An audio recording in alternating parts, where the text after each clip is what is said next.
Hello everyone, welcome to అనగానే educational. Students, ఇవాళ మనం AP second inter commerce theory నుంచి 10 మార్క్స్ ఇంపార్టెంట్ లిస్ట్ ఇస్తున్నామండి. ఓన్లీ 5 క్వశ్చన్స్ ఇస్తున్నాము. మనం రాయాల్సింది ఏంటి అంటే 2 క్వశ్చన్స్ రాయాలి. మనకి ఎగ్జామ్ లో 3 క్వశ్చన్స్ ఇస్తారు. 3లో మీరు రాసేది 2. ఇప్పుడు మనం 5 క్వశ్చన్స్ ఇస్తాం బేస్డ్ ఆన్ ప్రీవియస్ ఇయర్స్. చూద్దాం. First question, define banking and explain it's functions. Next question, explain the objectives and functions of SEBI. SEBI అంటే Securities Exchange Board of India.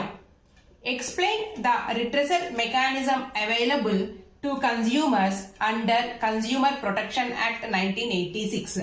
Consumer protection act అంటే simple గా CPA అని కూడా అడుగుతా ఉంటారండి, confuse అవ్వద్దు. Next fourth one, who is consumer?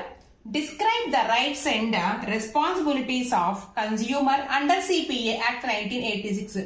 CPA అంటే consumer protection act అని అర్థం. తర్వాత define stock exchange and it's functions. ఈ 5 కూడా చదువుకోండి.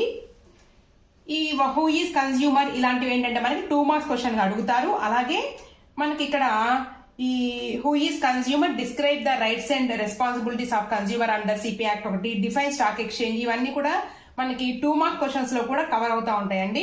అలాగే థర్డ్ క్వశ్చన్ ఉంది కదా ఇక్కడ, explain the redressal mechanism available to consumers under consumer protection act అన్నది. ఇక్కడ మనకి 2 మార్క్స్ క్వశ్చన్స్ లో ఈ రిడ్రెసల్ మెకానిజం లో ఏదో ఒకటి మనకి 2 మార్కుల్లో అడుగుతా ఉన్నారు. అంటే 10 మార్క్స్ కి ప్లస్ 2 మార్క్స్ కూడా ఇంపార్టెంట్, 10+2 అన్నమాట. ఓకేనా?